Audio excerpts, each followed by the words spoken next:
जिंदगी के भिन्न रंगों को समेट कहानी का आकार देता हूँ, कुछ इसलिए ही तो कहानीकार कहलाता हूँ। कब्रिस्तान वाली चुड़ैल। क्यों बनी चुड़ैल, कैसे बनी चुड़ैल, क्या है इस कब्रिस्तान वाली चुड़ैल की कहानी? पहले के सारे एपिसोड जरूर सुनिए और यहां वापस आइए कहानी को आगे बढ़ाने।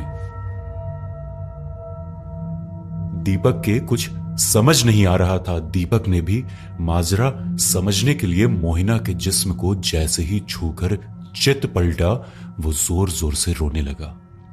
बाकी के दोस्त जो अभी बदहवासी हालात में लेटे थे, अब वो अपना सिर पकड़कर बैठे थे। मोहिना के कमर से नीचे का हिस्सा खून से लथपथ था। उसकी आंखें खुली की खुली थी। बहुत ही खौफनाक मंजर था। मोहिना का जिस्म ठंडा पड़ चुका था। वो पूरी रात इन दरिंदों के खूनी खेल के असहनीय दर्द को नहीं झेल पाई थी और उसने दुनिया को हमेशा के लिए अलविदा कह दिया था। अब किसी के कुछ समझ नहीं आ रहा था। सभी आधे घंटे तक बिल्कुल चुपचाप से पड़े रहे। उनकी हालत देखकर लग रहा था कि जैसे उन सभी को सांप सूंघ गया हो।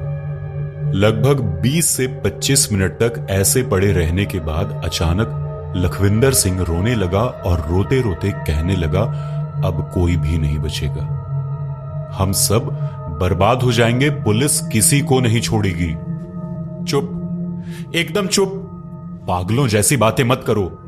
अब जो हुआ सो हुआ। यह गुनाह हम सभी से मिलकर हुआ है, इसका निदान भी हमें मिलकर करना होगा।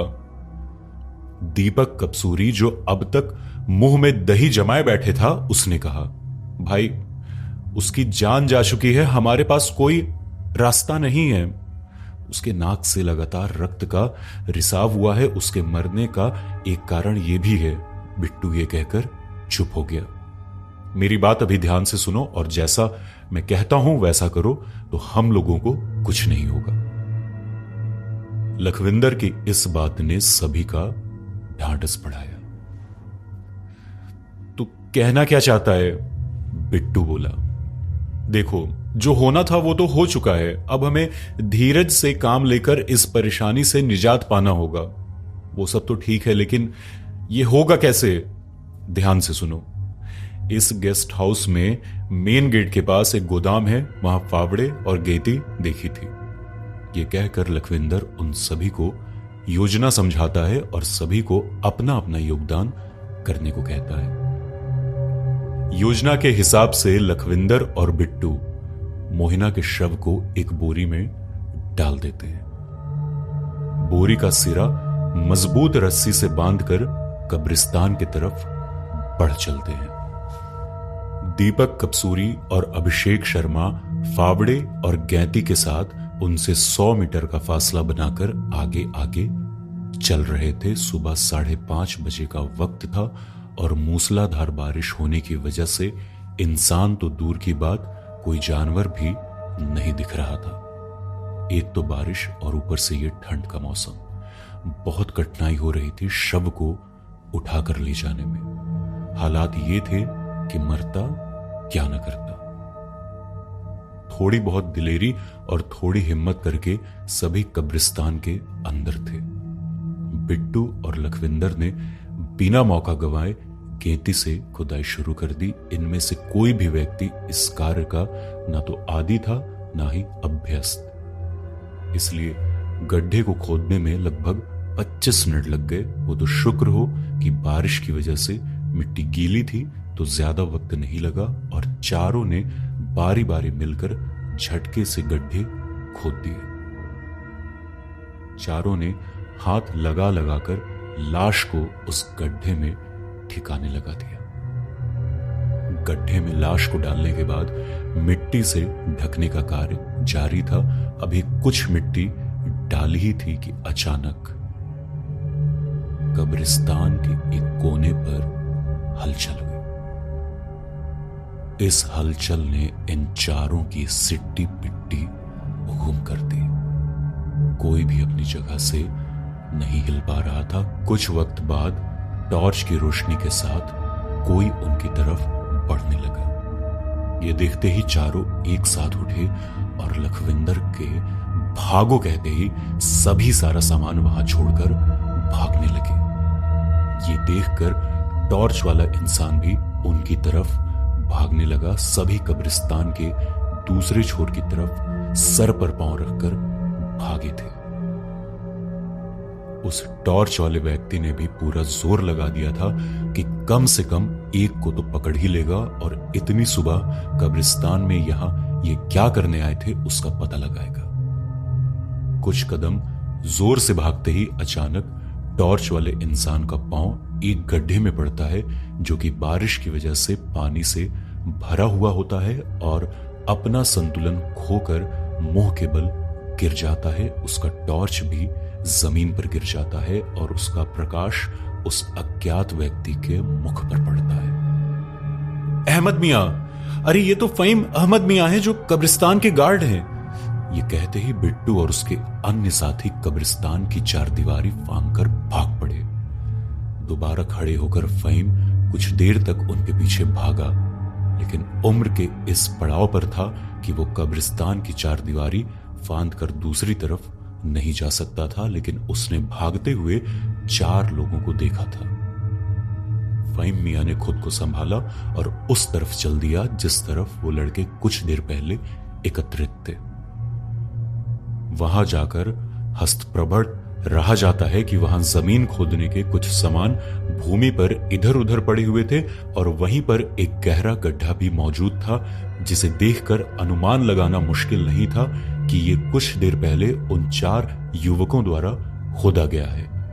तभी अचानक या अल्लाह ये शब्द बोलते ही वो झटके खाकर पीछे की तरफ गिर जाता है। वो फिर अपनी शंका दूर करने के लिए उठता है और गड्ढे की तरफ बढ़ पड़ता है। उसकी आंखें फटी की फटी रह जाती हैं जब उसकी नजर उस गड्ढे के अंदर पड़ती है। वो देखता है कि गड्ढे में एक हाथ बाहर निकला हुआ है। जल्दबाजी में वो उस लाश को मिट्टी से ढक नहीं पाए थे और मोहिना का बायां हाथ बाहर ही रह गया था। गार्ड की समझ में नहीं आ रहा था कि वो क्या करे। वो बिल्कुल ही सहम सा गया था। वैसे तो उसका घर कब्रिस्तान में ही था और वो अक्सर लाशों को दफनाने आने वालों को देखता रहता था, परंतु आज उसे पहली बार डर लगा था। उसके डर की वजह ये थी कि चारों युवक चुपके से इस काम को अंजाम दे रहे थे।